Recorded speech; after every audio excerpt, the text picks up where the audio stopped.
What's up, guys? Dylan here. I went to the Pablo Picasso Museum here in Barcelona, and there was something really interesting I saw. Now, they have a lot of his early works there, and his early works are from the time, even 12, 13 years old, and to be honest, they're not that good. Some of my friends who are into art told me that the Picasso Museum in Barcelona wasn't exactly a best encapsulation of his work. I agree. I think as you go through the museum, it gets better towards the end. But at the beginning, you're seeing early Picasso, and I liked it. I loved it. I think it's one of my favorite museums simply because you see him putting in practice. You see him on little scraps of paper, on a ton of different canvases, drawing people, drawing landscapes, drawing the city, drawing the country, playing with perspective, playing with shade, playing with light, playing with nighttime, playing with daytime. He's experimenting. He's learning also how to get his message across. He's learning how to convey the information he wants to convey with as few strokes as possible. You know, in coding, we talk about elegant coding. I say we. I don't really code. I build my own websites, but I'm not the best coder. But still, there often are multiple ways to a solution, and the path that is the cleanest, that is the shortest, is called the most elegant. And Picasso, in some of his paintings, you can see him like draw a bird, or maybe you've seen him paint on a glass, and he'll draw an elephant, and he's using very few lines to convey information. So you see this early process where he's putting in reps. I posted on my Instagram and also on my other business Instagram that you reap what you rep. The things you put the repetitions into are the things that are going to give you bounty in the future. There's one other point I want to make, and it's really important no matter what you do, whether you play sports, whether you're in business, whether you're a doctor, a lawyer, a student, whether you want to be a speaker, and it's this: Picasso wasn't very good at the beginning. I had friends in junior high and middle school that were just as good. What did he do that my friends in middle school and everyone else didn't do? He got in more reps. That's what you see in this museum. It's like watching the Rocky training montage. That's why I love it. If you put on Rocky movies, I always say I go to the training montage. I can just watch that. I love it. So the point is, you have to be bad before you can be good. And there's so many people that are scared to look bad when they first start to do something. I put my videos out, and I know I'm not very good at speaking yet, that I can get better. I'm okay with being bad. I'm okay with getting the criticism. I know that badness is the way to greatness. That if you get out there and you're bad, but you're paying attention to your bad, so you're paying attention to what's making it bad. You're asking for advice from people who are experts in that field, or at least have some knowledge in that field, just not your friends, but you're asking people who understand what you're trying to do, what's bad about this, and then you correct it, and you're going to try to correct it, and you're not going to be very good at first. But if you keep correcting, eventually you're going to acquire a skill that is far beyond anyone else in your field. So Picasso was doing that. He was willing to be bad. He was willing to have work that wasn't great in order to be great. Now, are you willing to do that? And that's the question.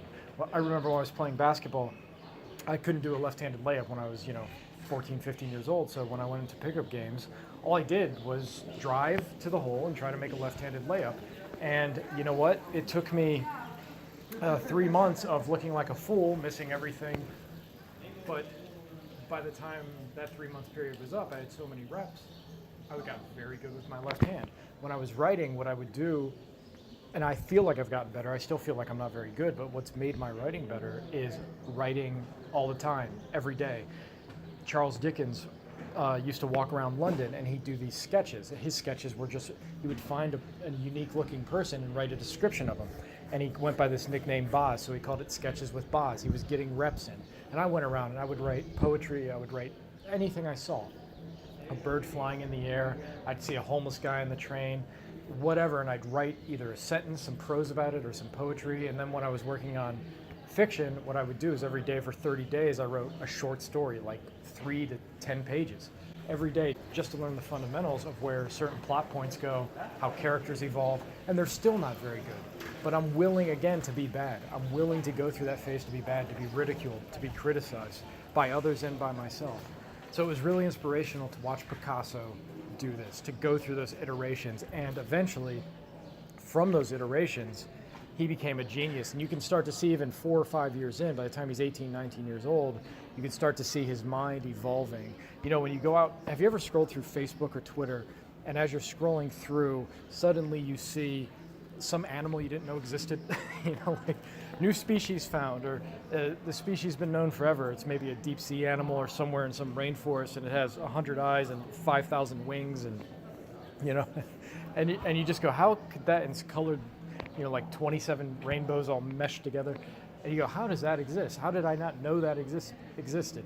Or you see a dinosaur that existed, that's gone extinct. Well, Picasso, from doing those repetitions, from doing those fundamentals over and over and over again, was able to evolve. Now that seems not likely. You would think that by doing the same thing over and over, like mastering the fundamentals, wouldn't lead to creativity.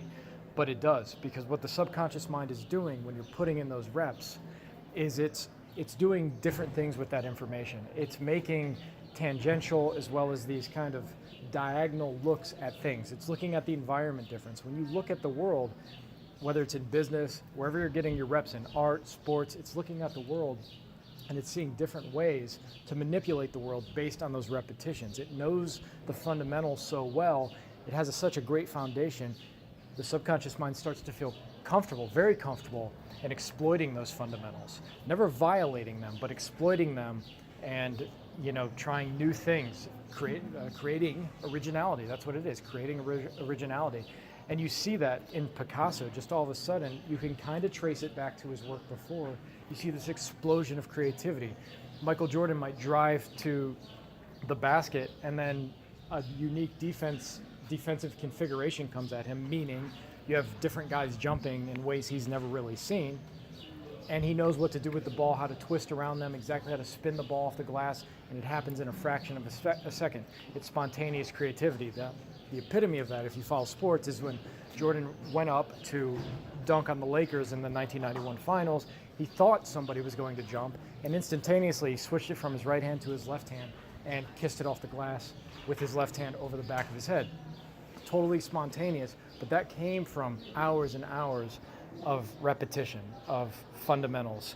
I was watching this video on Facebook the other day, and it's this 3D holographic image producer, and it was shifting between like Mario Brothers and then a box of popcorn or something. I'll try to play a video while I'm talking about it. And that's what it felt like with Picasso. He was constantly evolving effortlessly. It would disappear and then reappear as something else, and you'd go through these different phases that he had, whether it was the primitive period, the rose period, the blue period, the cubism analytic, the cubism synthetic, his classical or surreal period. You see this disappearance and reemergence of styles. So whatever you're in, whatever field you're in, you're going to also experience that as you put in the reps, as you're willing to be bad to get better. You're going to have constant innovation. You're going to be like a Steve Jobs. You're going to be like a Bob Dylan. Another thing I noticed about Picasso in the museum was that he modeled other great painters. He had studied the work of Velázquez and actually reproduced some of his works. And that was the way they used to classically train artists. So it was fascinating to see Picasso, see a painting by Picasso in which he's copying the old masters. You can learn so much by copying what great people do. If you're in business, how did Steve Jobs go about his day? And there's a lot of books out now, and there's a lot of stuff on the internet about the rituals of successful people. And a lot of people write books now. Ray Dalio just put a book out, The Principles of Success or something or other, and you're getting into the mind of someone super successful. It's a little mini series about what he does to be successful. So if you're in business, you want to copy that. If you're an artist, you want to copy what the great writers or painters and sculptors do. If you're a writer, you want to copy the great writers. I'm a big fan of Joseph Conrad. And Joseph Conrad, I found his writing schedule by reading a biography about him. And I said, okay, well, that's what he did. That's what I'm going to do. I read about Dickens. By the way, Dickens and I share the same birthday, February 7th. So I love Dickens. It's always awesome when you find somebody who shares your birthday, because not a lot of people were born on February 7th. Jordan was born on February 17th, so he has me beat by 10 days. Anyways, but I found what he did with the sketches, and I went and did that. You want to emulate the masters. And when you emulate them, you're going to be bad at first. Steve Jobs said, geniuses steal. And they steal from other geniuses. And that's what you have to do. And from that theft, the theft of their schedule, the theft of their style, your own style starts to develop.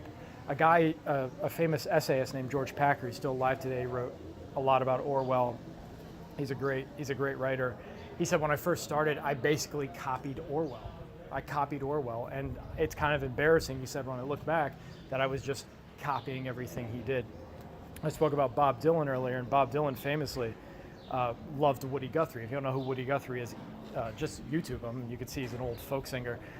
And Bob Dylan had copied Woody Guthrie's mannerism, style of dress, style of play so well that Woody Guthrie's family called Bob Dylan Little Woody.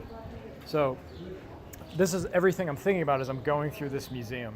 I'm just thinking that I'm seeing innovation, evolution, I'm seeing repetition, and I'm seeing a man who is not scared to look bad. I doubt he even thought about it.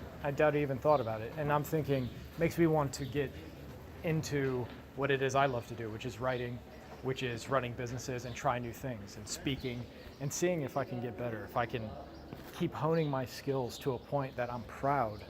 I'm proud of what I do. I'm proud of the level of competence I have in the thing I love.